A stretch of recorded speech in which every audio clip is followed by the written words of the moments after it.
Elocution needs historical evidence, reasoning that can cooperate and advance a complex thesis that Dr. John P. Irish would admire. Then we drop the screencast like a single. That's fire. Student created screencast for you to like, subscribe, and share. We know you've had all the John Green and Eve time or you can bear. If we have the most views by 10 p.m. Eastern time on the 5th day, we earn 500 bonus points, which virtually guarantees us an A. Co-world. And without much more fanfare or ado, we present to you our digital LEQ. Oh, oh, oh, oh, oh, oh.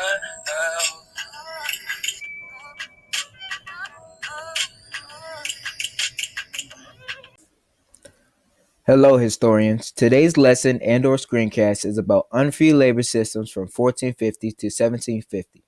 Tag along and see what it's all about. Our lesson is centered around three main questions. These three questions are: what did the change in geographical locations of these two labor systems affect? What factor implemented unfree labor systems? And why is understanding how the promotion of the belief in the inferiority of Black people important in order to meaningfully compare these systems of slavery? The thesis. The implement of unfree labor systems taking place all over Europe transpired to become one of the ways slavery was used to exploit indigenous people and use physical labor as a means of profit. Therefore, unfree labor systems taking place in different geographic regions all share similarities, whether it pertains to economical or social complications. Even though these labor systems differ in locations, they were impacted by agricultural development, the development of trade systems, and the overall change in economic productivity. Historical evidence on the Caribbean slavery labor systems. This quote says, "When you make men slaves, you deprive them of half their virtue. You set them in your own conduct an example of fraud, rapine, and cruelty, and compel them to live with you in a state of war." This primary source shows that the mindset of an indigenous slave who in this time period was forced to work and share a piece of their thoughts going through their mind at that moment.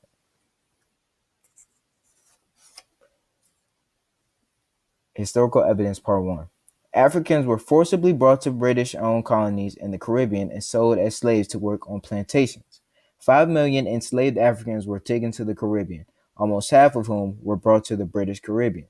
Those engaged in the trade were driven by a huge financial gain to be made, both in the Caribbean and at home in Britain.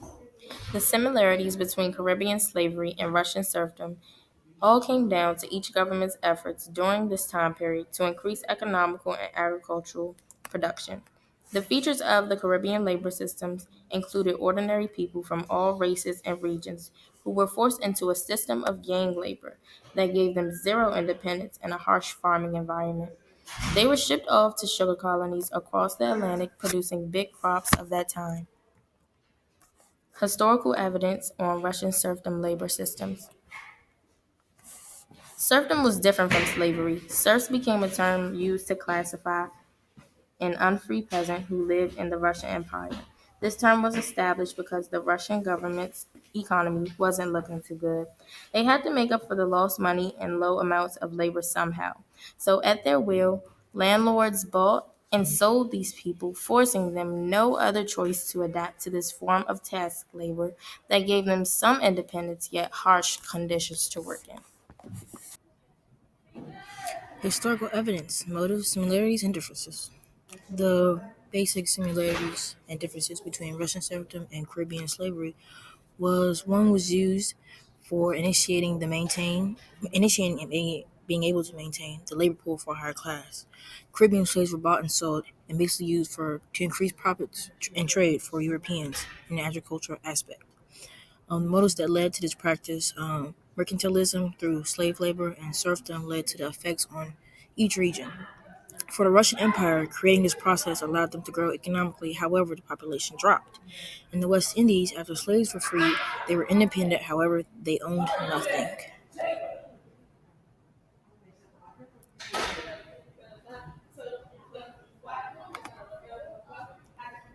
Historical evidence, agricultural production, similarities and differences. Caribbean slaves contributed to the increase of agricultural production by sugar and coffee plantations that were used for manufactured goods. Russian serfdom contributed to the growth of agricultural production by maintaining farmland and basically meeting the needs of their lords that basically helped increase crops.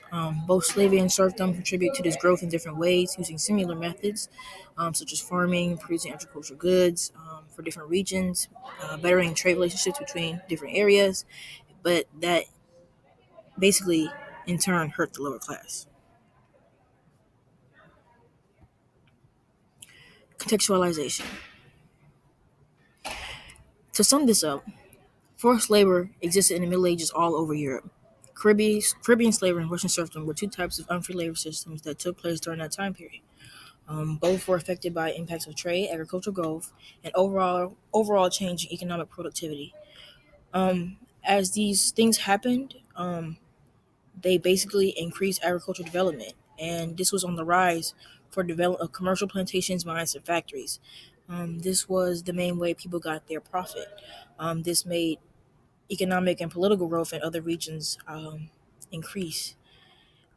As a result, Caribbean slavery and Russian serfdom were just two types that were enforced during this time period and basically had a large impact on the growth rate, agricultural rate, and economic productivity. Conclusion. In conclusion, going back to our three main big idea points, um, you guys can pause the video here and see if your answers compare to what we believe our answers are. So let's go through them. What did the change in geographical locations of these two labor systems affect?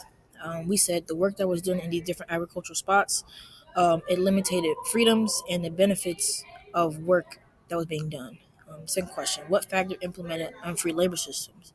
The expansion of trade and how money was being made, the growth of exploration, and the exploitation of indigenous people.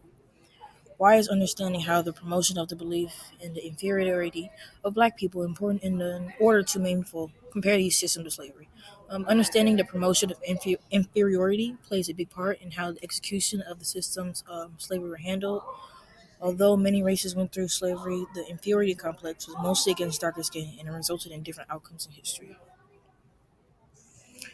Here's our sourcing and citation. This is a little bit of the websites we use for our research. And we would like to hear from you guys.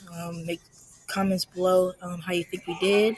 Like, comment, share, and subscribe. This is our presentation. We would like to thank everyone who participated, and thanks, guys. Enjoy your day.